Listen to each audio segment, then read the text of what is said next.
My name is Lisenne Delgado, and today I have the honor to have a conversation with Leonardiansyah Allenda, Sadik Alfraji, Ghita Skali, Quinsy Gario, and Gilleam Trapenberg. We're going to talk about their works for the exhibition In the Presence of Absence. As the title suggests, the exhibition shows works that put us in the presence of stories, histories, experiences, knowledges that we normally cannot find or insufficiently find in spaces such as the museum. Today we will be talking about transhistories and transnational exchange, and we will be touching upon relations between histories, localities, relations, etc. Before we start our conversation, I'm going to briefly introduce your work to the people at home so that we can build upon that. Ghita Skali's work is titled Alibaba Express Episode 2. Her work brings the day-to-day reality of an underground transport economy that connects Morocco and different places in Europe within the museum. Her work consists of urbana tea leaves. As the public can take tea leaves home, the continuing existence of the artwork is totally dependent on Ghita's changing transactions with suppliers in Morocco. Quinsy Gario made an installation in collaboration with Minawiwirs titled We Offered Maoris Dates, Grasshoppers and Water. Their installation speculates on the journey of Saint Maurice from Moreau to the Swiss Alps in the 3rd century. Their installation shows how Saint Maurice and the symbol he later became are connected through memories that bring such overlooked past relations as Dutch-Latvian colonial relations, Tobago, and the Amazigh people to the surface.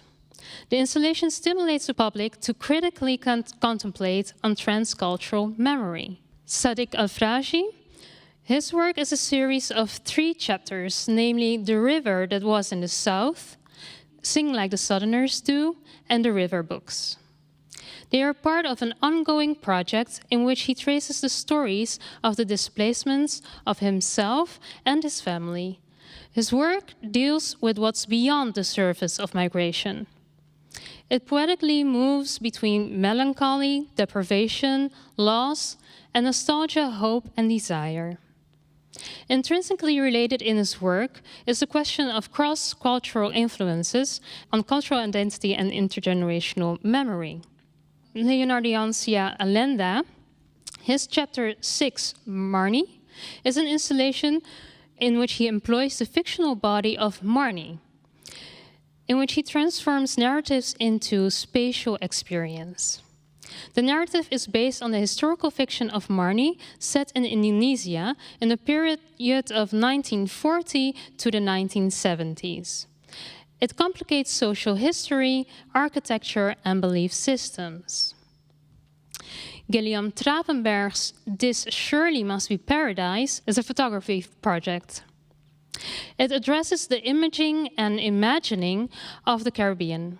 He does so by contrasting images of St. Martin in travel advertisement and photos he made of daily life, which shows a multifaceted reality. Now, to turn to you and to start this conversation, I have a question first to all of you.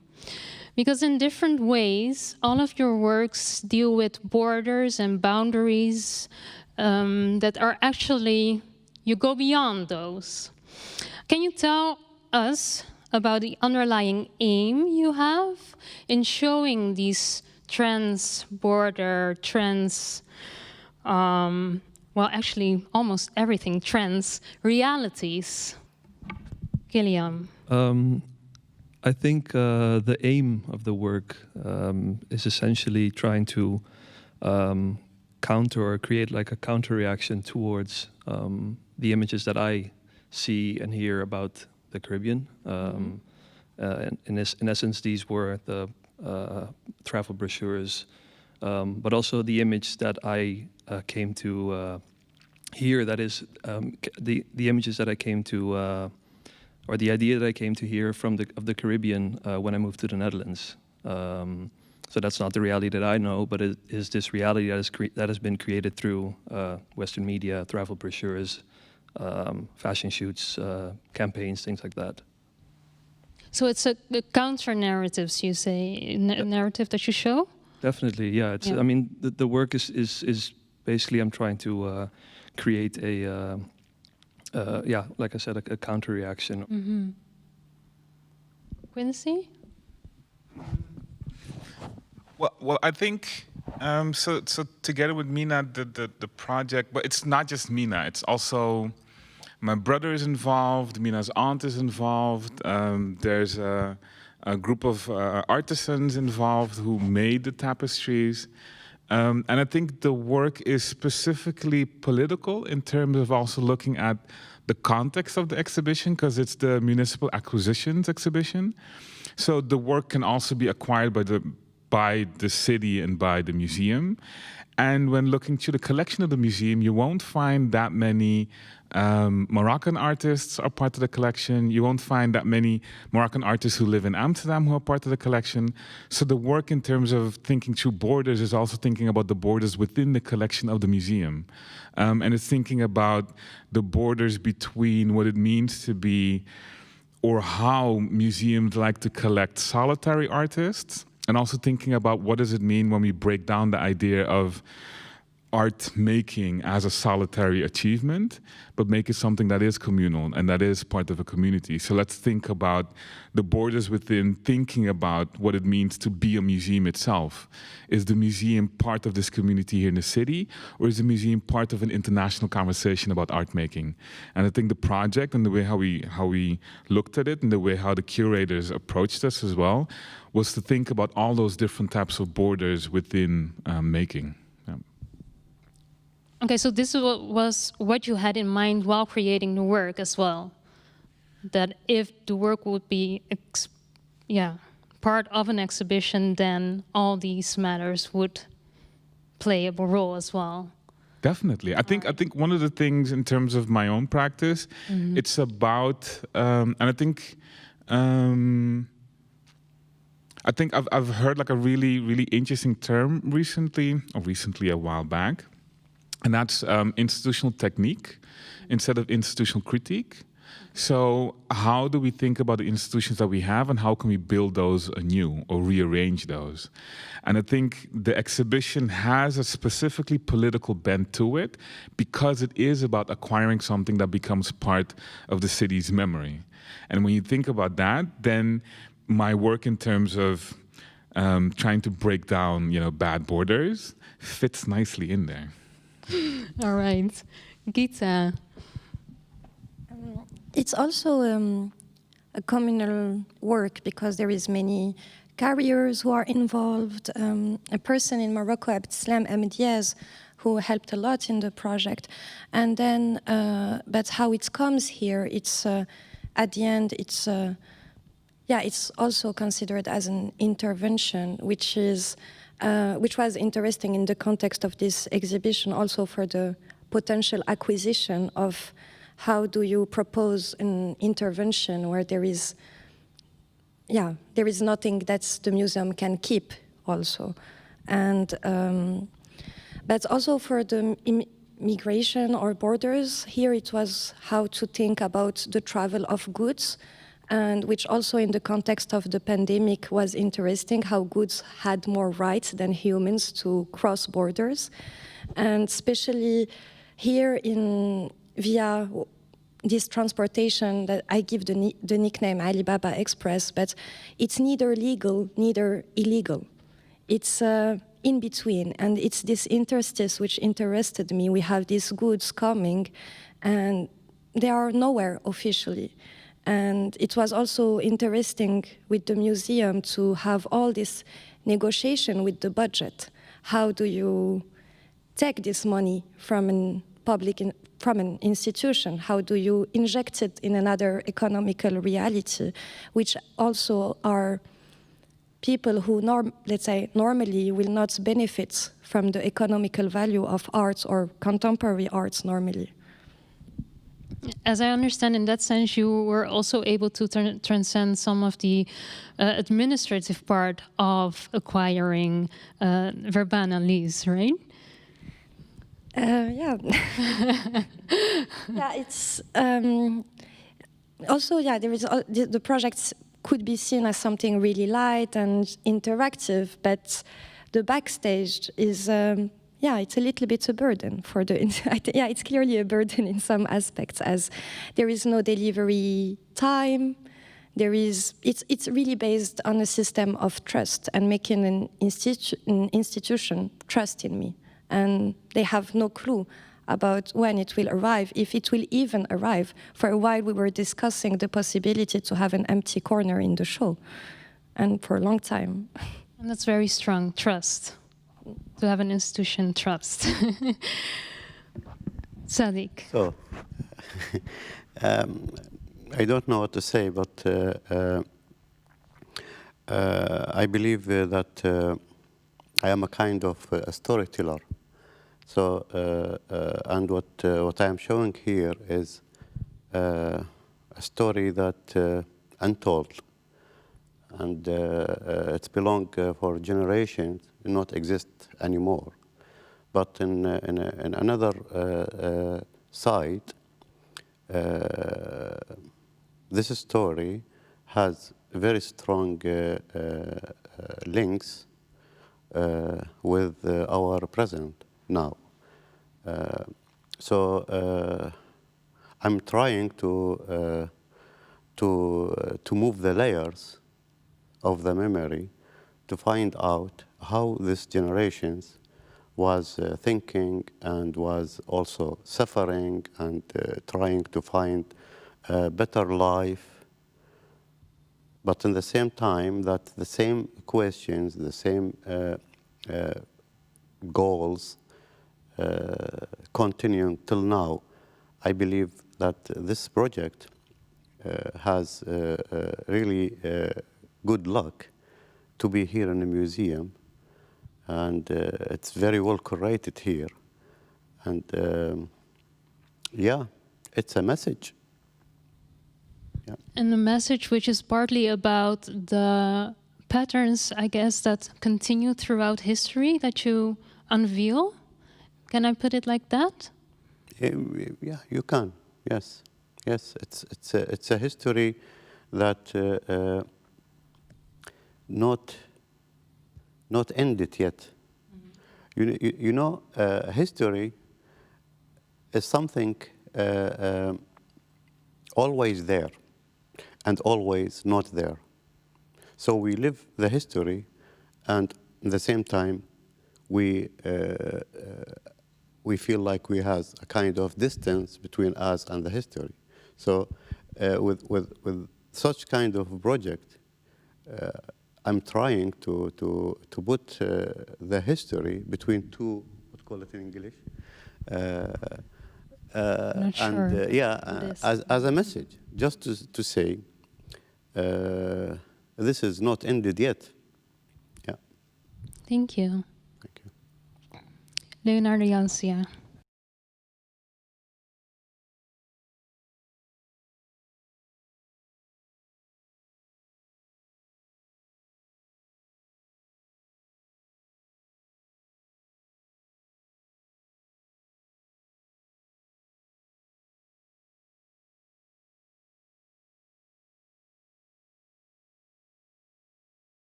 I did pick up on something that both Sadik and Quinsy mentioned, and that was memory.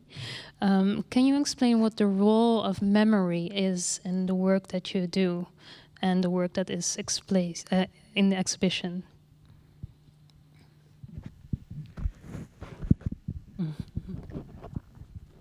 Memory. What is memory? It's a very serious question. What is memory? I'm asking this because we always, our desires and our thoughts goes to the future. We are always thinking in tomorrow, after 1 hour, after 1 year, and so. Even if we try to remember something, we remember it inside a shape of a future. We are remembering our memories to, in a way, to trying to draw our future, or to make a kind of, to make decisions to the next step. Always something belongs to the future. So in this meaning, where should I put the memory? In my experience, I have no one memory, because I live in exile, and I have always starting from zero somewhere. So there's a layers of memories. Now, and sometimes these memories not looks the same, and this makes a kind of problem inside the trying of define the identity. So am I Dutch, or am I Iraqi, or what exactly? There's many layers of memory works together to make the one that I am now. Okay. Memory in the work is a kind of voices that trying to scream and get out. I don't know if I say it correctly, but this is it. It is the stories try to wake up, to get to the light, and I am just a tool for this memories or stories. Tools used me to go outside, to be like painting or animation or drawing and whatever. Yeah. Yes, thank you for that. Thank you. Quinsy.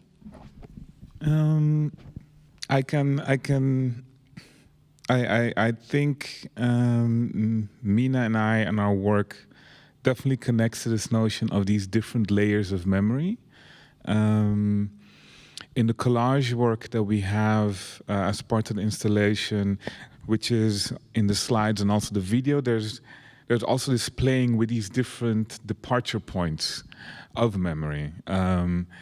Departing from Tobago as part of the National British Museum's collection of photography and imagery, where they're still trying to figure out who the people are that are on the pictures, to the art historical canon here and depictions of Tobago, or depictions of Latvia, and actually depictions of Koerland and Semigalia, to contemporary images, where Mina has been photographing her ancestral village and where her aunts and her family comes from, and how those images intersect with this story of how we remember Saint Maurice.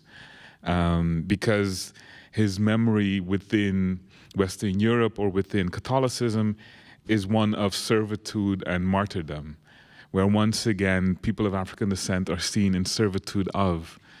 And so the memory that we're trying to create and the memory that we're trying to connect to is a memory that is centering Saint Maurice not necessarily his body, not necessarily a fetishization of where he comes from, but centering what it is to move and what it is to travel and what it means to be somewhere and have an impact that he might not have remembered, but that is still around or could be around. And I think thinking through the ways in which collage does that, and then thinking about carpet weaving and tapestry weaving, is that tapestry weaving is also this repetitive motion. But within the repetition of the motion, there's a chance to change it, to swap out the color, to change the knot, or to change the technique, come up with a different pattern. And memory is about this constant repetition and this constant recalling. And it is in the recalling that you can also recall it differently and otherwise. And that's why thinking about this notion of exile, this idea of having different entry points to those memories and to those connections, I think the work specifically asks us to think otherwise and to think differently. And also in relation not just to the world around us, but in relation to our own communities. What do these communities remember and how do they remember? And how do we see different types of memories as parts of archives or not as parts of archives? And I think that the archival is a really interesting thing to think about when thinking about memories and thinking about documents or thinking about collections. And that's why coming again, the context of this all is about creating those types of memories of who we are and what we want to become. So thank you for the question. Yeah. It's interesting that both of you speak of changing and layered memories, also in creating what has to come. Thank you for how you both explained that. I think that I can say that all of you embody transnationality, transnationness. Is this something that resonates with you? And if so, to what extent does that inform your work? Maybe Ghita? It really depends on the context, as my identity depends from in which context I'm going to speak, and it's the same for the work as the same work. Yeah, this Alibaba Express is now in Paris, and it's having also kind of another narration, because there, as an artist, I represent something else in this territory, and how each time I will try to play with these representations, but also expectations from the people inviting me. And I often use this technique that I call the technique of the step aside. Mm-hmm. So how by being, for example, okay, let's speak about immigration. Okay, no, step aside. I will figure out how to make it about goods, and how through the goods I will say what I think I need to say about immigration or about the right of circulation, but through the goods. And so it's always by being in different places and having this moving identity that I try to control. I will also try to always be in this step-aside practice, I think. So you consciously think about your positionality. Is that what I hear as well? Yeah, of course. There is no neutrality on... Of course, I speak with a background, with memories, and I am here by also knowing how much I allow an institution to pretend to be something by my presence also. So it's how do I play with that? And nice, yeah, thank you, Gilleam. I think it's a difficult question because, especially being from Curaçao, growing up there, my work has always been informed because of my youth there. And it's always something I've talked about a lot, that there I was never seen as like this like the local. And that was often, of course, because of my appearance, but also because I spoke Dutch very well. And then it would also happen that, let's say, if I speak Papiamento, which is a language, to someone, like to friends or something like that, they would answer in Dutch back to me. And it was also like this form of, I don't know, it felt like a respecting. Like I also want to be on that level. While I come from a family that is from Curaçao. But then when I moved to the Netherlands, here I was also not seen as the Dutch guy. I was always in the in-between, which I think, I mean, a lot of us can relate to that.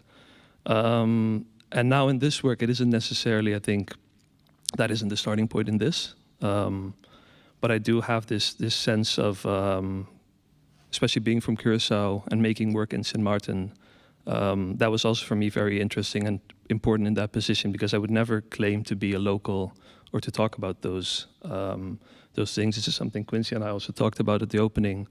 But these are themes that are very important and very current in the, let's say, landscape of the political and social landscape of the Caribbean. And with that in mind, I use Curacao as my, let's say, frame of reference to talk about all these different themes in the Caribbean, because it's, for me, Sint Maarten was the starting point. That I definitely, there's so much more to talk about in the Caribbean. But yeah, no, it's my starting point will, and that's also something interesting to say. I think that the past few years, I've also started profiling myself more as this Caribbean artist, if I can say that. But that's more because when talking with friends from the Caribbean, or from Curacao especially, we just realized that there's no, I mean, the amount of artists you see from the Caribbean, or the visibility they have in the Netherlands or in America or the Western world, it's I mean, there's, yeah, it's so little. So with that in mind, if I try to position myself as this Caribbean photographer, Caribbean artist, I try to, it becomes, I can talk about the bigger whole, the bigger picture. You bring that world Yeah. into it. Yeah. I hear you say Curacao quite often. I wonder, what was it that made you choose for Sint Maarten then as the center of this project? Is that related to what you just said, that you can not call yourself a local in Sint Maarten, that you there don't have that conflict that you have both in Curacao and in the Netherlands, or does it have another reason? The reason is very practical, actually. When I graduated from the Art Academy, I was working on a project titled Big Papi, which is a visual research on masculinity in the Caribbean. For that, I photographed Sint Maarten a lot, because Sint Maarten embodied this. I mean, in Sint Maarten, I saw this American, this Westernization that I was looking for in this masculinity. The strip clubs, the casinos, the signage, things like that. Not necessarily the men, but it was more the Westernization, the globalization that you saw. And I was visiting Sint Maarten with my family since I was, I mean, little. So I know the island feels like a second home to me. So I've been there a lot. My father has a business there, so if I'm there, it feels like I'm home. But it's definitely, yeah. And also this is something that I always noticed from Curacao. So when we would go on vacation, I would always notice this. But yeah, it's much easier to talk about these things, of course, on an island or somewhere else that is known to me, but not that known. Because in Curacao also, the tourism that I'm talking about here isn't that apparent, or isn't that visible, to say. All right, thank you. Leonardiansyah, about the embodiment of transnationalism or transnationness, the effect on your work.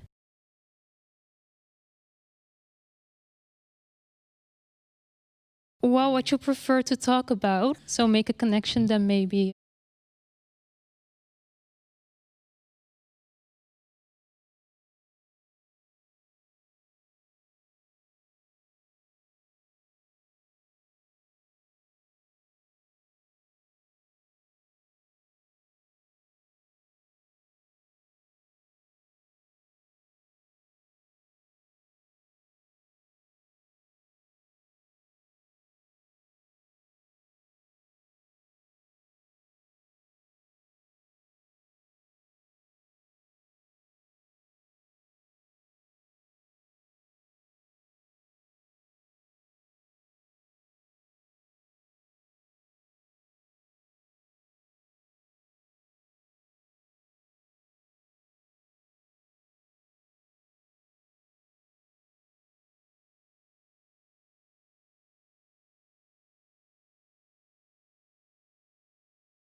Thank you.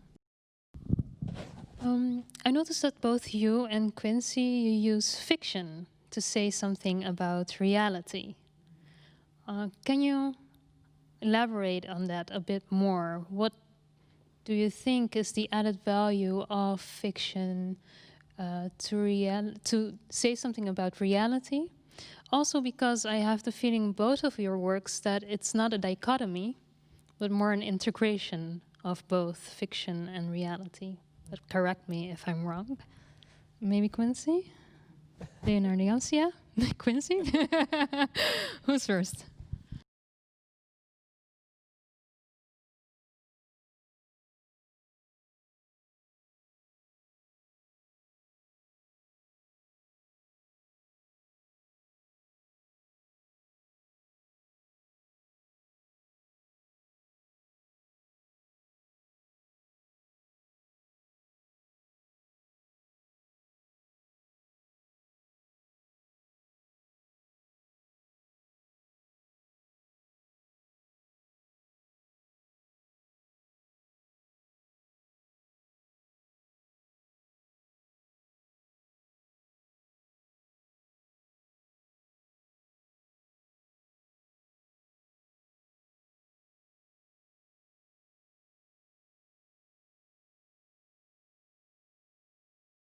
Yeah, I can actually speak from experience. When I stepped into your project, you step into an experience and try to do is then transfer that narrative, right?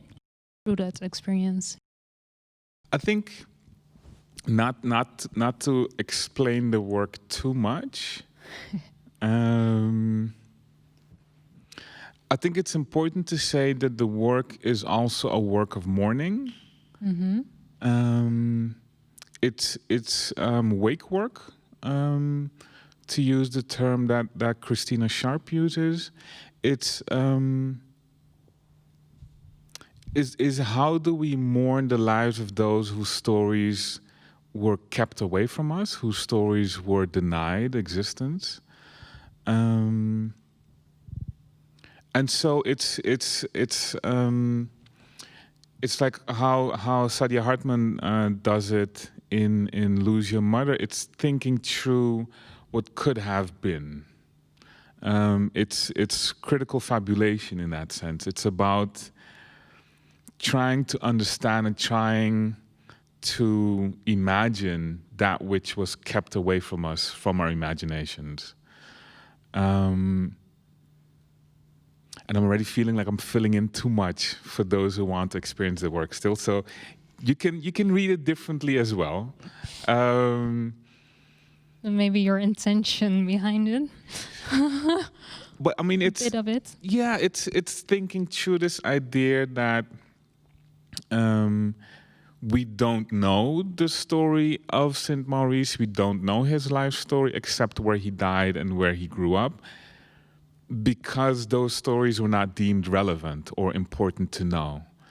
So now we're reorienting that and we're trying to say, wait, there's importance in the quotidian. There are traces of things that we do that we might not think that are important, but that for others are.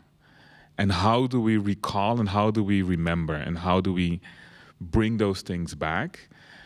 And if nonfiction fails us, then we have fiction. I mean, even the idea that you have fiction as the word that nonfiction is opposed to already says something about the importance of fiction in and of itself, right? So everything else, it's not like pretend is not the most important. That is the most important. Everything else, which is factual or whatever, is secondary. So I think there's something there in terms of thinking through fiction, in terms of imagining and seeing imagination as important. And last night, I had a conversation, and Naomi Peter mentioned Angela Davis and the way how Angela Davis talks about radical imagination. And I think when thinking about the whole exhibition and when thinking about the placement and the way how the works speak to each other, it is about this sense of creating a fiction of what should be part of the museum's collection, of what should be part of the conversation about the city of Amsterdam and how Amsterdam looks at itself and the world around it. But then I'm trying to sell and I'm trying to make sure the museum buys all of our works. But of course, I don't know if that budget is there. But I think it's important to say in terms of thinking through what should be part of the memory of this city and of this city in the way in which it presents itself and to others as well. Mm-hmm. Yeah, I think this exhibition is a perfect place for that. Sadik, your work is very much also about transculturalism and the effect on that on identity and also transgenerational memory. I wonder what it feels for you to have your work here in this museum, because when I entered the space where your work is presented, I was impressed right away with that big work of Arabic writing and also graphics. And I wonder how it is for you to have your work here in a setting where maybe a big part of the visitors will not be that familiar with Arabic. And I know that you have had exhibitions in contexts where people do, where more people are familiar with Arabic. How do you contemplate on that? And also, maybe to add, does your work in that sense add to transculturalism? Those are very long questions. Very long questions. I'm looking forward to your answer. Look, I think it's not really matter or a real problem about the language. Artwork talk about itself, by itself. So if you know the Arabic language, so this is a kind of extra, okay? So it's enough to feel the message in the work, and I believe the message is very clear. Also, Amsterdam is a kind of international city, and I believe it's so important to have such kind of work with international cultures and so. About the transition and identity and so. When I came to Holland, I was 36. So I didn't grow up here. And I have always problem with Dutch language. I speak it, but not very well. Because I start too late with it. And this make a kind of problematic identity. It's not clear, especially when you live long years. Now I'm more than 20 years in Holland, so I am Dutch, and my identity is not clear. What is it exactly? And there's always a feeling of a gap inside this identity. And this gap... There's always a feeling of? Gap. Oh, a gap, yeah. Gap. Mm-hmm. And this gap needs to be full to have a kind of answers about your questions, who am I? Mm-hmm. This gap is so difficult to be filled. I think what I am doing in art is a kind of healing and a kind of trying to fill this gap. And the best way to fill this gap is to tell stories. Mm-hmm. Yeah. Thank you. I think that's it. Yeah. Yes. There's always more to say, but this is No, of course, yeah. what I remember but I now. think this was a Yeah. good start. And also to continue on healing, maybe related to that also is emancipation and empowerment. And I know that Ghita, for your work is also about empowerment through the use of the title of the work, but also the work itself. Maybe you can elaborate on that. And Gilleam, I also wonder to what extent your work is about empowerment. Ghita first? Yeah. For example, Ali Baba is a character I discovered in Europe. I was born, I grew up in Morocco, and it wasn't common. And here you arrive, and there is this stereotype of the Arab person who will steal and who is Ali Baba. And by making some research about it, there is all these Western movies where some of them are even having Western actors as Fernandel being Ali Baba. And even if the story comes from certain narratives in the Arab world, this stereotype of Ali Baba was fascinating me in Europe. And then it started a little bit as a joke, as, okay, how can I use this name and kind of steal the money from the institution, which is kind of what is happening with this project. And taking this, there is no invoice really. So how can I take this money, send it somewhere else, and try in this project at least to get another meaning and another power to this Ali Baba character. And then in a more global way, there is, of course, this website, Ali Baba Express, which is really not express as my delivery system, which you never know when it will arrive.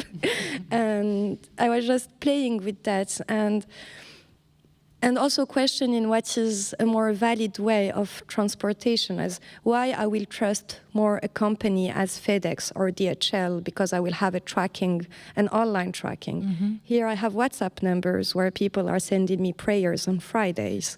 And I trust it as the online tracking. Beautiful. Thank you. I think empowerment is definitely at the heart of the project. Mm-hmm. First and foremost, just making the project and exhibiting in an institution like Stedelijk Museum, because it is a project about an island in the Caribbean of Sint Maarten. But these stories are never told from people from there. And then again, from there, I mean the Caribbean, and because I'm not from Sint Maarten originally. But it's the same as what I see in the Caribbean. The stories that are told and that are photographed are done so, especially by white Western artists or photographers. So that's where it started for me, to be able to be the one to tell that story. And then second, to be able to add something different to the narrative. That is, of course, the Caribbean isn't this one single narrative of this, golden beaches and blue skies. There's so many intricacies, and the history is, of course, we can talk about that for hours. But it often is, flattened to, of course, what sells. And what sells is this idea of this brainless vacation where you can just lie on the beach. And I don't know, it feels that it's the same that I often hear about, let's say, steel pan. That people think if you while I was working on the project, I was doing my research, and then I realized that there's this image that all these Caribbean islands are all the same. Mm-hmm. So music, cultures, things like that. And for that, I try to create work that represents the true stories of the island, and in that, I think that's one of the most important things. Just one quick question, following up on that. I noticed that in your work you have the images of those golden beaches and also pictures of daily life, very much more personal. Is it that you contrast those pictures, those narratives that they represent, or do they add to each other? The idea is Or maybe definitely something else. no. The idea is definitely to create this contrast. I mean, of course, you have the images of the beach, but then you also have the sun, and it's a mesmerizing image. But it also plays with the idea of like how this imagery is often. I say that it's often it's this utopian image of the Caribbean. But it is definitely meant to create this. That's why also I chose not to photograph tourists. It stays this like entity of mass tourism, and with that to create this contrast between this utopian beach image that's straight from a brochure and also the banality of this domestic scene, in which the beach scene is, of course, I mean, that's completely taken out of context. While the domestic scene, I mean, the stories that you would be able to get from that or interpret are, I mean, endless. Good, thank you. Leonardiansyah, Sadik, Ghita, Quinsy, Gilleam, thank you very much for this conversation. Unfortunately, I have to wrap it up. Thank you again. I hope you will have many more conversations about your work. They are definitely worth it. Viewers at home, people at home, thank you for watching.